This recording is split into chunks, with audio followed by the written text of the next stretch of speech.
നമസ്കാരം. ഞാൻ മൊയ്തീൻ ഷാ വിഷനിലേക്ക് എല്ലാവർക്കും സ്വാഗതം. DJ കാപ്പൻ എന്ന ഒരു രാഷ്ട്രീയ സാമൂഹിക പ്രവർത്തകൻ, അദ്ദേഹം ഓടിച്ച് ഇറങ്ങി വന്ന കാറിൻ്റെ ബ്രേക്ക് പോയതിൻ്റെ ഫലമായിട്ട് അപകടപ്പെട്ട് കുറേ നാൾ ഹോസ്പിറ്റലിൽ കിടന്ന് ഇതിപ്പോൾ ഇന്ന് അന്തരിച്ചു. അദ്ദേഹത്തിൻ്റെ ആത്മാവിന് നിത്യശാന്തി അതുകൊണ്ട്. മറ്റ് NB മൻമഥൻ സാർ, മദ്യനിരോധനത്തിനൊക്കെ പ്രവർത്തിച്ച അദ്ദേഹത്തിന് 112ാമത് ജന്മദിനമാണ്. അദ്ദേഹത്തിൻ്റെ ആത്മാവിന് ഒരിക്കൽ കൂടി നിത്യശാന്തി അതുകൊണ്ട്. പിന്നെ MV ദേവൻ ചിത്രകാരൻ, അദ്ദേഹത്തിൻ്റെ 9ാം ചരമദിനം കൂടിയാണ്, ചരമവാർഷിക ദിനം കൂടിയാണ്. അതുകൊണ്ട് അദ്ദേഹത്തിൻ്റെ ആത്മാവിന് ഒരിക്കൽ കൂടി നിത്യശാന്തി. അല്പം ലോകകാഴ്ച കടന്നിട്ട് നമ്മുടെ സ്റ്റേറ്റ് കാര്യം പറയാം. അതിനു മുമ്പായിട്ട് കഴിഞ്ഞ ദിവസം ഞാൻ പറഞ്ഞു, ഈ മുനാരം എന്ന് പറഞ്ഞാൽ മിനാരങ്ങളെ കുറിച്ച് മുസ്ലിം എഞ്ചിനീയർമാരുടെ ശ്രദ്ധയ്ക്ക്. ഇപ്പോൾ ഞാൻ മുസ്ലിം സമുദായത്തിലെ ആൾക്കാർ ശ്രദ്ധയ്ക്ക് ഈ പള്ളി കമ്മിറ്റിയൊക്കെ വയ്ക്കും പലരും ഈ ജോയിൻറ്റ് അസിസ്റ്റൻ്റ് എന്നൊക്കെ ആ വാക്ക് വേണ്ട നിർത്തി. ഇപ്പോൾ ജനറൽ സെക്രട്ടറി ഇതിൽ ശ്രദ്ധിക്കുക. ജോയിൻറ്റ് സെക്രട്ടറി പദം മാറ്റി വയ്ക്കുക. കാലം പുരോഗമിച്ചില്ലേ. അപ്പോൾ അതുകൊണ്ട് ജനറൽ സെക്രട്ടറി അല്ലെങ്കിൽ സെക്രട്ടറി എന്ന് ഉപയോഗിക്കണമെന്ന് വിനീതമായി അഭ്യർത്ഥിക്കുകയാണ്. മറ്റൊന്ന് അൻവർജി. ഇവിടെ ഗുണങ്ങളുള്ള ആളാണ് അൻവർജി, അതുപോലെ തന്നെ ദൂഷ്യമുണ്ട്. ഞാൻ ഇടുങ്ങിയും പെടിയും കഴിയുന്ന ഒരാൾ അൻവർ. ശ്രീമാൻ സതീശൻ അൻവറിനെ ഒതുക്കിയപ്പോൾ ഞാൻ സതീഷിനെതിരെ അന്നും അൻവർ കാണിച്ച വൃത്തിയെക്കുറിച്ച് പറഞ്ഞിട്ടുണ്ട്. ഇപ്പോൾ പറയുന്നതറിയോ, ജനാധിപത്യ രാജ്യമാണ് ഇന്ത്യ. ലോകത്തെ ഏറ്റവും വലിയ ജനാധിപത്യ രാജ്യമാണ് ഭാഗ്യമായിട്ടെങ്കിലും. അതിൽ മത്സരിക്കുക എന്ന് പറഞ്ഞാൽ ഒരാൾ ജയിക്കും, ഒരാൾ തോൽക്കും, രണ്ടുപേരും ജയിക്കുന്ന സിസ്റ്റം ഇല്ലല്ലോ. അത് മരിക്കാതിരിക്കണമെങ്കിൽ ജനിക്കാതിരിക്കണമെന്ന് പറഞ്ഞ പോലെ അങ്ങനെ മത്സരിക്കാതിരുന്നാൽ കുഴപ്പമില്ല. മത്സരിക്കുകയാണെങ്കിൽ ഒരാൾ ജയിക്കും, ഒരാൾ തോൽക്കും, ഉറപ്പാണ്, മസ്റ്റാണ്, നിർബന്ധമാണ്. അങ്ങനെ വരുമ്പോൾ ഞാൻ ധരിക്കുന്നത് ഈ അൻവർ ഏതാണ്ട് ഗ്രാജുവേഷൻ ബിരുദധാരിയാണെന്നാണ് എൻ്റെ ധാരണ. പക്ഷെ അതിൻ്റേത് ഒരു കൾച്ചറും ഒരു സ്റ്റാൻഡേർഡും കാണിക്കില്ല. തനിത്തറയായിട്ട് പോകുന്നു, ഒരു ഗുണ്ടാ പുറത്തെ പോലെ. എൻ്റെ അൻവർ, നിങ്ങൾ കുറച്ചുകൂടിയൊക്കെ ദീർഘമായി ചിന്തിക്കുകയും കുറച്ചുകൂടി സ്റ്റാൻഡേർഡ് നിലനിർത്തുന്നതേ. നിങ്ങളവിടെ മത്സരിച്ച് വാസ്തവം പറഞ്ഞാൽ ബേപ്പൂർ പോയി നിങ്ങൾ മത്സരിച്ചത് അഹങ്കാരമാണ് കാണിച്ചത്. അങ്ങനെ വാശി പിടിക്കാൻ പാടില്ല. മറ്റേ പുള്ളിയും അസംബ്ലിയിൽ വരണം, നിങ്ങളും അസംബ്ലിയിൽ വരണം. ഇപ്പോൾ ഒരാളെ വരുള്ളൂ. അവിടെ പോയി നിങ്ങൾ മത്സരിച്ച് മണ്ടത്തെ കാണിച്ച് ഉറപ്പില്ല തരം. അത് ഞാൻ തോറ്റു കഴിഞ്ഞാൽ തല മൊട്ടയടിച്ച് കാവ്യ കൊടുത്ത് മാനാഞ്ചിറ മൈതാനിൽ കൂടെ നടക്കും, കടക്കനിട്ടുന്നതാണ്. നിങ്ങളോ എന്നൊരു ചോദ്യം. എൻ്റെ അൻവറെ, അതൊക്കെ ഒരു ഊച്ചാളിത്തരം അല്ലെങ്കിൽ ഈ എന്താണ് കോമാളികൾക്ക് ഭാഷയാണ്. ഒരു മാന്യമായ ഭാഷയല്ല അത്. ഇലക്ഷൻ വെക്കും, ജനാധിപത്യമാണ്. അതിൽ ഒരാൾ ജയിക്കും, തോൽക്കും. തോറ്റു കഴിഞ്ഞാൽ ജയിച്ച ആൾക്ക് നമ്മൾ കൈ കൊടുത്ത്, ഞാനൊക്കെ പഞ്ചായത്ത് മത്സരിപ്പോൾ അങ്ങനെയാണ്, തോറ്റ ആൾക്ക് ജയിച്ച ആൾ കൈ കൊടുത്ത് സന്തോഷത്തിന് പോകണം. ജപത്തിൽ ഒരു സ്പോർട്സ്മാൻ സ്പിരിറ്റ് എന്ന് പറയുന്നത്. അല്ല, വൈരാഗ്യമൊന്നും പാടില്ല. നിങ്ങൾ പറഞ്ഞാൽ അയാളോട് വെല്ലുവിളിച്ച് നിങ്ങളൊന്ന് അത് വേണ്ട എന്ന് പറയും. കുറച്ചൊരു മാന്യമായി നിൽക്കുന്നത്. നിങ്ങൾക്ക് നാളെ മന്ത്രി ആയാലേ സാധ്യമുള്ളതല്ലേ. നിങ്ങളിതെല്ലാം കരിക്കാട്ടിക്കളല്ലേ. ഒരു മുന്നറിയിപ്പ് വരാണ് സ്നേഹത്തിൻ്റെ ഭാഷയിൽ. അമേരിക്ക ഏതാണ്ട് 100 കോടി ജനങ്ങളെ കൊന്നിട്ടുണ്ട് യുദ്ധം കൊണ്ടും ഒക്കെയായിട്ട്. അതിൽ ഏതാണ്ട് നല്ല ശതമാനം അമേരിക്കയുടെ ചെലവിലാണ് പോയിരിക്കുന്നത്. അങ്ങനെ ലോകത്ത് അരാജകത്വത്തിനും അസംതൃപ്തിക്കും ഒക്കെ കാരണമായി അമേരിക്ക. അതായത് ഭൗതിക ലോകം, ആത്മീയ ലോകം എന്നൊക്കെ പറയും പോലെ ദൈവകോപവും പ്രകൃതി കോപവും 800 വർഷമായിട്ട് ഭൂഗർഭ വിള്ളൽ അടുങ്ങിക്കിടക്കരുത്. അത് ഉടനെ മാറ്റം വരുന്നു. അത് വന്നാൽ അമേരിക്കയുടെ നല്ലൊരു ശതമാനം നഷ്ടപ്പെട്ടു, ഒരിക്കലും തിരിച്ച് പിടിക്കാത്ത വ്യക്തി പോകുന്നത്. അങ്ങനെ അപകട മേഖലയാണ്. ഇപ്പോൾ പാവം മൊയ്തീൻ ഷാ എഴുതിയ പുസ്തകമുണ്ടല്ലോ, ഭൂമിയില്ലാത്ത പ്രപഞ്ചം, എർത്ത്ലെസ് യൂണിവേഴ്സ്. 10 വർഷം മുമ്പ് എഴുതിയാണ്. ഇത് നമ്മൾ ഭൂമിക്ക് ഒരു അപകടം പറ്റാൻ പോകുന്ന പല കാലങ്ങളും പറഞ്ഞത്. ആ വിഷയം ഞാൻ പറയുന്നുമില്ല. ഇതിനങ്ങനെ ശ്രദ്ധിക്കാം. പിന്നെ ഇപ്പോഴ് അറബി നാടുകളിൽ അല്ലെങ്കിൽ ഗൾഫ് രാജ്യങ്ങളിൽ, ഇറാൻ പോലുള്ള സ്ഥലങ്ങളിൽ ഇസ്രായേലും അമേരിക്കയോട് ചേർന്ന് നടത്തിയ യുദ്ധം, ആ യുദ്ധത്തിൻ്റെ പരിണത ഫലമൊക്കെ ആലോചിക്കുമ്പോൾ എന്തൊക്കെ ഡൗട്ട് തോന്നുന്നു. അത് ശരിയാണെന്ന് തോന്നല്ല, ഒരു സംശയം മാത്രമാണ്. അതായത്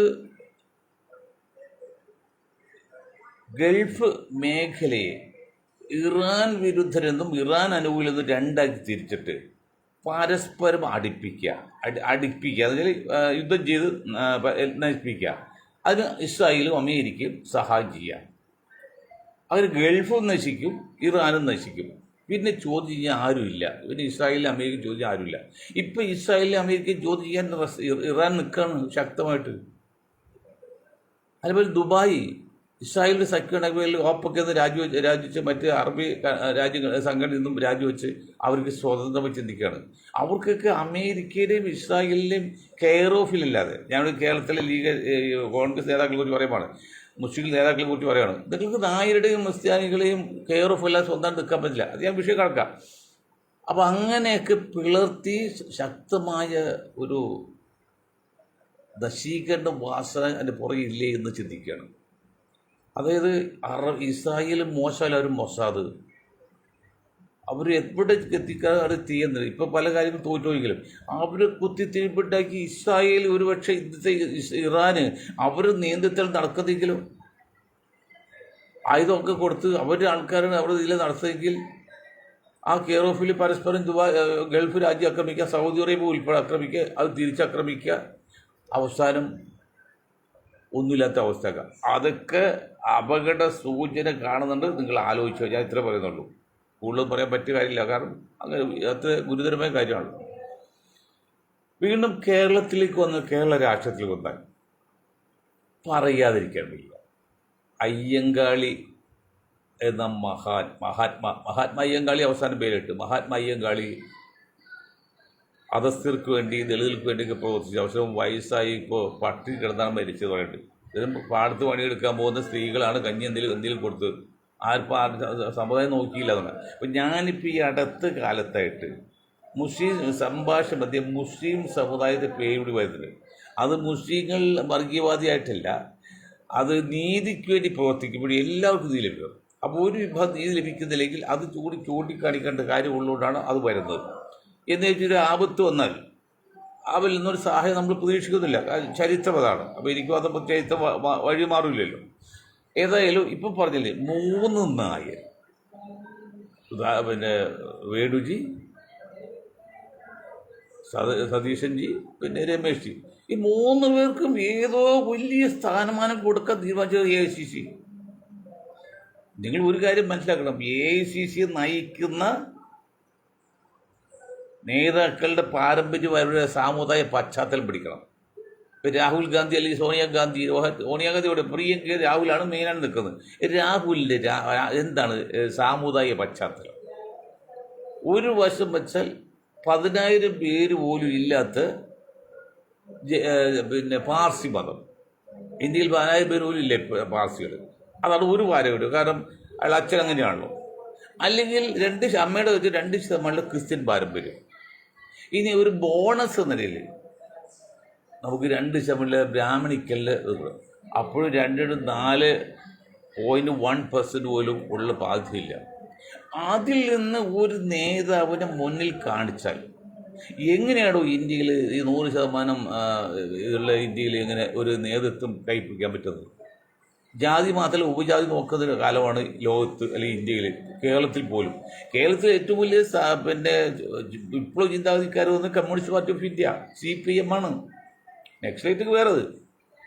അവർ പോലും ജാതി മാത്രമല്ല ഉപജാതി നോക്കുന്ന കാലത്ത് പ്രത്യേക വടക്കേ ഇന്ത്യയിലേക്ക് ഈ 4% പാരമ്പര്യം, 4% ഇല്ല.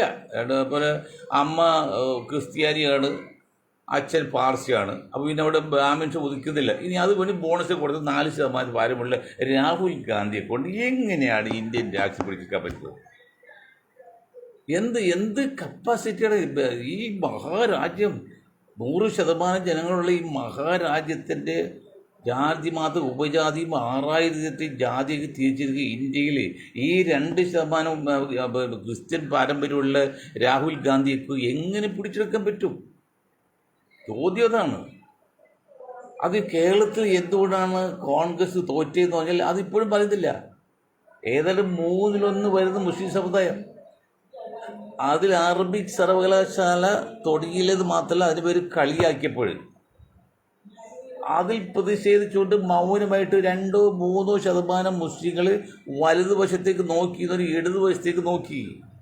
അതിൻ്റെ ഫലമായിട്ടോ വിഡ്ഢികളെ ഈ 99 സീറ്റൊക്കെ കമ്മ്യൂണിസ്റ്റ് പാർട്ടി കിട്ടിയത്. കമ്മ്യൂണിസ്റ്റ് പാർട്ടി കയറ്റി വളർന്നിട്ടൊന്നുമില്ല. അതാണ് കാരണം. ഇതേവരെ ഈ നായർ ഞാൻ നായർ വന്ന സമുദായത്തിലിട്ടത് ആ നേതാക്കളാണ്. ഈ നായർ നേതാക്കളും ഈ ക്രിസ്ത്യൻ കത്തോലിക്ക നേതാക്കൾക്കും ഇപ്പോഴും മനസ്സിലാകുന്നില്ല. കുഞ്ഞാക്കൾക്ക് മനസ്സിലായിട്ടില്ല. കുഞ്ഞാക്കായും അവരും ചിന്തിക്കുന്നു. അതുകൊണ്ടല്ല അത് ശബരിമല കേസാണ്, മറിച്ചാണ്. അതല്ലടോ കുഞ്ഞാക്ക. നിങ്ങൾ കാണിച്ച നെറികേട്, നിങ്ങൾ കാണിച്ച വിഡ്ഢിത്തരം, നിങ്ങൾ കാണിച്ച കഴിവേട് കൊണ്ടാണ് 2 പ്രാവശ്യം UDF തോറ്റുപോയത്. എന്താണ് കാണിച്ചറിയോ? 10,000 പേര് പോലും സംസാരിക്കാത്തൊരു ഭാഷയാണ് കേരളത്തിൽ സംസ്കൃതം. ആ സംസ്കൃതത്തിൽ നിങ്ങളൊരു സർവകലാശാല കാലി തുടങ്ങി. അതിലൊന്നും ഒരു പരാതിയില്ല. കാരണം ഏത് ഭാഷ ആരും പഠിക്കുന്ന നല്ലതാണ്. അതിലും ഞങ്ങളെ സംബന്ധിച്ച് ഒരു പരാതിയില്ല. ഞങ്ങൾ അപ്രീഷിയേറ്റ് ചെയ്യണം ലീഗിനെ. Basheer spoken English, spoken English ബഷീറിനെ. പക്ഷെ അതേ ബഷീർ എന്തുകൊണ്ടാണ് പിന്നെ അറബിക് സർവകലാശാല നിങ്ങൾ താളത്തിലിട്ട് ചെയ്തതിൽ മാത്രമല്ല സമുദായത്തെ കളിയാക്കിയത്? അതാണ് കാരണമെന്ന് നിങ്ങൾ ഇതിനും പറഞ്ഞിട്ടില്ല. ഞാൻ പറഞ്ഞു കഴിഞ്ഞ 6-7 വർഷം മുമ്പ് പറഞ്ഞു, നിങ്ങൾ ഈ സമുദായത്തിൽ ചെറിയൊരു മാപ്പോ അല്ലെങ്കിൽ ഒരു ക്ഷമാപണം പറയണം. അതില്ലെങ്കിൽ അസംബ്ലി കാണും, പക്ഷെ മന്ത്രിസഭയ്ക്ക് ഇരിക്കാൻ പറ്റില്ല പറഞ്ഞാണ്. 2 ടേമായി. അവസാനം നെറി കെട്ടും നാണം കെട്ടും മുസ്ലിം സമുദായം തന്നെ അവർക്കൊരു പൊരുത്തപ്പെട്ട് കൊടുത്ത് വോട്ട് ചെയ്താണ്. അങ്ങനെ തന്നെ 72-73 സീറ്റ് കിട്ടാൻ പോകുന്നത്. അതിവിടെ നിങ്ങളൊരു കാര്യം മനസ്സിലാക്കണം. കേരളത്തിലെ കാര്യത്തിലെടുത്ത് കേരളം മനസ്സിലാക്കണം. 1/3 ജനസംഖ്യ മുസ്ലിങ്ങളുണ്ട്. അവർക്കൊരു സ്ഥാനം കൊടുക്കണമെന്ന് ഈ തെണ്ടികൾ ആരും പറഞ്ഞില്ലല്ലോ. രമേശ് കൊടുക്കണം, സതീഷ് കൊടുക്കണം, പിന്നെ വേണുഗോപാൽ കൊടുക്കും. വേണുഗോപാലിന്റെ പബ്ലിക് അക്കൗണ്ട് കമ്മിറ്റി ചെയർമാൻ ആക്കാൻ പോകുന്നതുകൊണ്ട് മുഖ്യമന്ത്രി അല്ലെങ്കിൽ ഒന്നുകൂടി പ്രൊമോഷൻ. പണ്ട് കൊടുത്ത് PC ചാക്കോ, അതായത് എൻ്റെ ഓർമ്മ. അത് വലിയ പോസ്റ്റാണ്. അതൊരു ഭരണം ഉണ്ടായിരുന്നു, ഇപ്പോൾ ഭരണമില്ല. അങ്ങനെ എന്തോ ആക്കാൻ പോകുന്നത് കേട്ട് അവർക്കെല്ലാം മാന്യം ഒരു മാന്യ കൂടെ നിർത്തണം ചിന്തിക്കുന്നുണ്ട്. ഈ 9% മാത്രമുള്ള നായർ സമുദായം കൊണ്ടും 10% മാത്രം ക്രിസ്ത്യൻ സമുദായം കൊണ്ടും നിങ്ങൾ കേരളത്തിൽ പിടിച്ചെടുക്കാൻ പറ്റും ഭരണം? ഒരു കുഞ്ഞ് ചോദിക്കുക, ഈ അനീതിക്കെതിരെ ഒരു കുഞ്ഞ് ചോദിക്കണ്ടോ?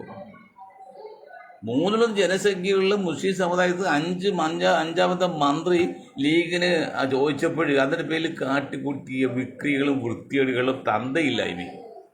9% നായർ സമുദായം കഴിഞ്ഞ ഡെപ്യൂട്ടി സ്പീക്കറിൽ 11 പേരെ കൊടുത്തിട്ട് അവർക്കൊരു പരാതി ഉണ്ടായില്ലല്ലോ. ഈ വെള്ളാപ്പള്ളിക്കുണ്ടായില്ലല്ലോ. വെള്ളാപ്പള്ളി അത് ഞാൻ മുസ്ലിം ലീഗോട് പറഞ്ഞു, നിങ്ങൾക്ക് മുഖ്യമന്ത്രി ആകാം, പക്ഷെ നിങ്ങളെ മുസ്ലിമിൻ്റെ പേര് മാറ്റണം.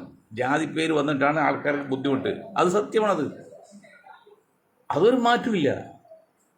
അവസാനം അവർ ഈ മുസ്ലിം സമുദായത്തിൽ ജാമ്യം നിർത്തി അവർക്ക് കിട്ടുന്ന ആനുകൂല്യം ഇപ്പോഴത്തെ കണ്ടിട്ട് കൂടുതലാണത്. അവർക്ക് അത്രയും കിട്ടാൻ സാധ്യതയില്ല. നമ്മൾ 4/1 ജനങ്ങൾ പോലും മുസ്ലിം സമുദായത്തിൽ ലീഗ് അനുഭാവികൾ 4/1 പോലും ഇല്ലെന്നേ. ബാക്കി 3 പുറത്തിറക്കുന്നത്. അവർക്ക് കൂടി കിട്ടിയിട്ട് ആനുകൂല്യം നിങ്ങൾ പാർട്ടിക്കുമ്പോൾ നിങ്ങൾക്ക് കിട്ടുന്ന ആനുകൂല്യം വളരെ കൂടുതലാണ്. അത് നഷ്ടപ്പെടും. അതിനാണ് ഈ മുസ്ലിം സമുദായത്തിൽ നേതാക്കളാക്കാത്തത്.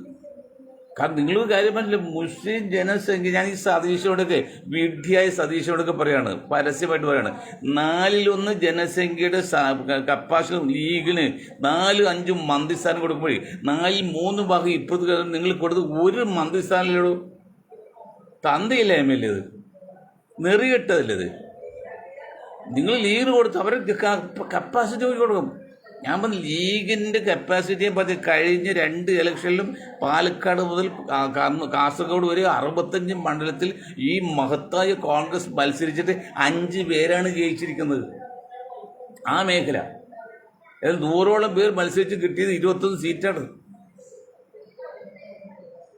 അപ്പോൾ ജനസംഖ്യ എത്ര ഉണ്ട്? 23 ലക്ഷം മെമ്പർമാരാണ് മുസ്ലിം ലീഗിലുള്ളത്. 20 ലക്ഷം മെമ്പർമാർ എന്ന് പറഞ്ഞത് ഞാൻ എൻ്റെ പാർട്ടി ചേർത്ത് ഞാൻ എതിര് പറയില്ലെങ്കിൽ അങ്ങനെ എല്ലാവരും ചേർത്താണ് 20 ലക്ഷം. അത് ഇത്രയും വലിയ പാർട്ടിയെ കമ്മ്യൂണിസ്റ്റ് പാർട്ടി കേരളത്തിൽ 5 ലക്ഷമുള്ളൂ, മൊത്തം 10 ലക്ഷമുള്ളൂ ഇന്ത്യയിൽ. കാരണം അവിടെ മെമ്പർ പ്രയാസമുണ്ട്. ഇപ്പോൾ BJPക്കും കോൺഗ്രസിനും ലീഗിനൊക്കെ ഓൺലൈനിൽ മെമ്പർഷിപ്പ് കൊടുക്കുന്നത്. അതറിയാം അപ്പോൾ കപ്പാസിറ്റി എത്തണത്. കമ്മ്യൂണിസ്റ്റ് പാർട്ടി കിട്ടില്ല, പാടുപെടണം. അപ്പോൾ 20 ലക്ഷം മൊത്തം അനുഭാവികളാണ്. അതിൽ 25 ലക്ഷം റൗണ്ട് ചെയ്യാം. 1,20,00,000 ഉണ്ടോ കേരളത്തിൽ? അവർ 95,00,000 പുറത്തു കിടക്കാണ്. എന്നിട്ട് അവർക്ക് നിങ്ങൾ ഒരു മന്ത്രിസ്ഥാനം കൊടുത്തുകൊണ്ട് ബാക്കി കിട്ടുന്ന ആളുകളെ മുഴുവൻ ലീഗിന് കൊടുത്തിട്ട് തങ്ങളുടെ കുഞ്ഞാക്കനെ കയ്യിലെടുത്ത് കേരളം ഭരിക്കാമെന്ന് വിചാരിക്കുന്ന മണ്ടത്തരം ഞങ്ങൾ പല പ്രാവശ്യം പറഞ്ഞിട്ടുണ്ട്. ഇത് ആവർത്തിക്കാൻ പറ്റില്ല. സതീഷായാലും വേണുജയായാലും ഏത് ആണെങ്കിലും മുസ്ലിം സമുദായത്തിന് ലീഗിന് കൊടുക്കേണ്ട ആ രീതി എന്താണ് കപ്പാസിറ്റി അനുസരിച്ച് ബാക്കി ഇപ്പുറത്ത് കൊടുക്കണം. അല്ലെങ്കിൽ ഇപ്പം തുപ്പിയിട്ട് ഈ പ്രാവശ്യം എല്ലാം മറന്ന് വോട്ട് ചെയ്തിട്ടാണ് നിങ്ങൾ ജയിക്കാൻ പോകുന്നത്. എനിക്ക് എപ്പോഴും ഉറപ്പില്ല. നിങ്ങൾ ഒരു മന്ത്രിസ്ഥാനം അതൊന്നും പോരാ, 7 മന്ത്രിസ്ഥാനം കൊടുക്കണം. അതിൽ 4 എണ്ണം ലീഗിന് വാസം പറഞ്ഞാൽ 3 കൊടുക്കാൻ പാടില്ല. ബാക്കി 4 കൊടുക്കേണ്ടത് ഈ നോൺ ലീഗിനാണ്. ഇപ്പോട്ടെ 4 കോട്ട ആയിക്കോട്ടെ, ബാക്കി 3 പേര് സമുദായത്തിന് വേണം, ആണായാലും വേണ്ടായാലും. അതാര് വേണമെന്ന് ഞങ്ങൾ പറയുന്നത് നിങ്ങൾ ഇഷ്ടമുള്ളത് വെച്ചോ. നമ്മൾ പറയുന്നില്ല ആർക്ക് കൊടുത്തുള്ളൂ, അത് പറയാൻ പിന്നെ താല്പര്യം അതില്ല. നിങ്ങളിപ്പോൾ ഒരു KPC പ്രസിഡൻ്റായിട്ട് ഒരു മുസ്ലിം വേണമെങ്കിൽ ആരും പറയുന്നില്ലല്ലോ. മുസ്ലിങ്ങൾ ചോദിക്കുന്നില്ല, ചോദിക്കുമ്പോൾ ആയിൽ നാക്കില്ല, നാക്കെറിപ്പോവും. അവർ ചിന്തിക്കല്ലേ എനിക്കൊരു സ്ഥാനം കഴിയുമെങ്കിൽ MLA സ്ഥാനം, MP സ്ഥാനം, മന്ത്രി സ്ഥാനം. ഞങ്ങൾ പറഞ്ഞതല്ല, സമുദായത്തിൽ കിട്ടേണ്ട ആനുപാതികമായ സാധ്യതകൾ അവസരങ്ങൾ കിട്ടിയേ തീരൂ. അത് മസ്റ്റാണ്, ഫർളെന്ന് പറയും, നിർബന്ധമാണ്. എന്തുകൊണ്ടാണ്? എല്ലാവർക്കും നീതി ലഭിക്കണം. നിങ്ങൾ ആലോചിച്ചു, 10% ക്രിസ്ത്യൻസ്, 15%, 5% കൺവേർട്ട് ക്രിസ്ത്യൻ അവർ കണക്കെടുക്കുന്നില്ല. ഈ 10%-ൽ KPC പ്രസിഡന്റിനോടൊക്കെ എന്തൊരു ആവേശമാണ്. വാസ്തവത്തിൽ അങ്ങനെ ചിന്തിക്കേണ്ട, കരണത്തിലടിക്കേണ്ട സമയം കഴിഞ്ഞിരിക്കുകയാണ്. ജനങ്ങൾ വയലൻ്റാണ്. ലീഗും കുഞ്ഞാക്കുകളുടെ ലീഗും പിന്നെ കോൺഗ്രസിലെ കാക്കാന്മാർ മാത്രമല്ല, 50% കൂടുതൽ കാക്കാന്മാർ പുറത്തിറക്കാണ്. അവർ വയലൻ്റാണ്. അവർക്ക് ഇതുപോലെ നിരാശയുണ്ട്. അവർ കരണത്തിലടിക്കും, തെരുവിലിറങ്ങി ഇതുപോലെ പോക്കിയത് കാണിച്ച പത്രമാണെങ്കിലും മാധ്യമമാണെങ്കിലും ചാനലാണെങ്കിലും മുസ്ലിം സമുദായം KPC പ്രസിഡന്റ് ആക്കുന്ന കാര്യത്തിൽ മിണ്ടുന്നില്ല. ശങ്കറിന് ശേഷം, ശങ്കറിനെ എങ്ങനെയാണ് കൊലപ്പെടുത്തിയൊക്കെ അറിയാമല്ലോ, ഹാർട്ട് അറ്റാക്ക് വന്ന് പേടിപ്പിച്ച് അറ്റാക്ക് മരിച്ച ശങ്കറിന് ശേഷം കഴിഞ്ഞ 50-60 വർഷമായിട്ട് കേരളത്തിൽ ഈഴോ മുഖ്യമന്ത്രി കോൺഗ്രസ് വന്നിട്ടുണ്ടോ? എന്താണ് കാരണം? വരാത്ത കാരണം ഈഴവരിൽ 85%, 85% കമ്മ്യൂണിസ്റ്റ് അനുഭാവികളാണ്. ബാക്കി 15% അത് പകുതി BJP, പകുതി കോൺഗ്രസ് കിട്ടിയാൽ 100 വോട്ടർമാർ വന്ന് വോട്ട് ചെയ്യുമ്പോൾ 1 വോട്ടാണ് കിട്ടുന്നത് ഈഴവൻ്റെ. അതുകൊണ്ട് ഈഴവ മുഖ്യമന്ത്രി പറയാൻ പറ്റില്ല. പഞ്ചക്കാരുണ്ടോ ജയിച്ചെടുക്കണ്ടേ? അവിടെ ചെല്ലുകൊണ്ട് എന്തുകൊണ്ട് ലീഗിന് അത്ര കൊടുത്ത് ഈഴവന് കൊടുത്തില്ല എന്ന് വെള്ളാപ്പള്ളിക്ക് പറയുന്നത്. ഇവിടെ കൊടുക്കണമെങ്കിൽ അനുഭാവികൾ വേണം. വെള്ളാപ്പള്ളിപ്പോഴും മുസ്ലിം ലീഗ് മുഖ്യമന്ത്രിയാൽ അതാ ഞാൻ മുസ്ലിം ലീഗോട് പറഞ്ഞു, നിങ്ങളെ ലീഗ് മുസ്ലിമിൻ്റെ പേര് മാറ്റി അല്ലെങ്കിൽ ഇതൊക്കെ പറയുവാനും നമുക്കൊന്നും പറയാൻ പറ്റില്ല.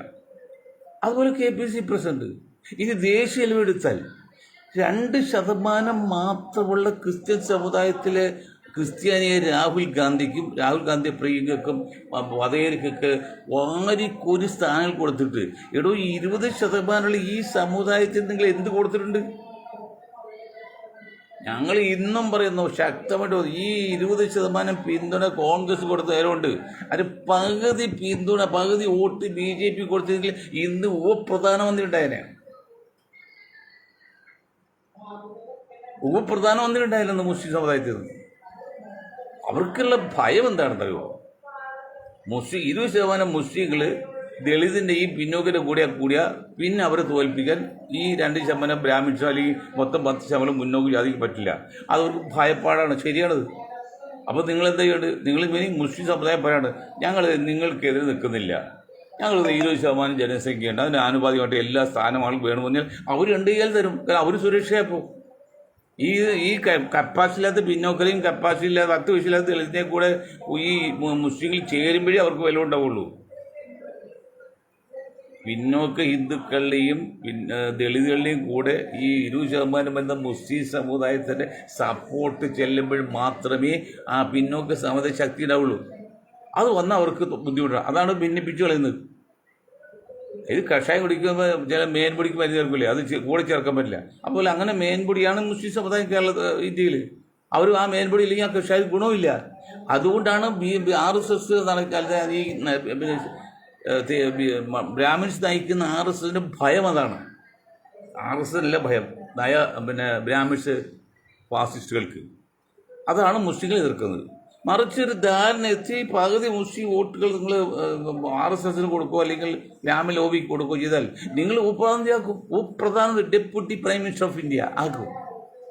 കോൺഗ്രസ് മനസ്സിലാകുന്നുണ്ട് രാഹുലല്ലോ. രാഹുൽ മുസ്ലിം എന്ന വാക്ക് ഉച്ചരിക്കാറില്ലല്ലോ. കേരളത്തിലെ ക്രിസ്ത്യൻ നേതാക്കൾ ആരും മുസ്ലിം സമുദായത്തിൻ്റെ കാര്യത്തിന് വേണ്ടി എവിടെയെങ്കിലും ഉച്ചരിക്കേണ്ട ഒരു കാര്യമുണ്ടോ? ഇല്ല, കേരളത്തിൽ പോലും ഇല്ല.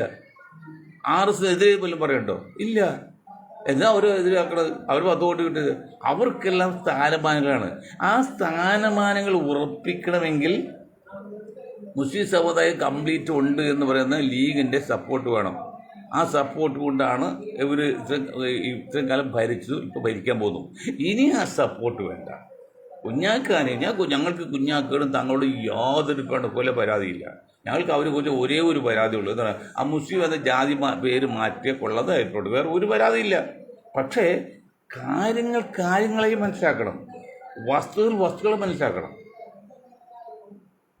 അപ്പോൾ മുസ്ലിം സമുദായത്തെ മൊത്തത്തിൽ ഫൂളാക്കിക്കൊണ്ട് 4-1 പോലും സപ്പോർട്ടില്ലാത്ത ലീഗിന് ഈ നക്കാപ്പിച്ചെന്നിൽ കൊടുത്തിട്ട് മൊത്തം ഈ 19% 1000 ക്രിസ്ത്യാനിയും കൂടി കേരളത്തിൽ മുഴുവൻ ആനുകൂല്യം പറ്റണം.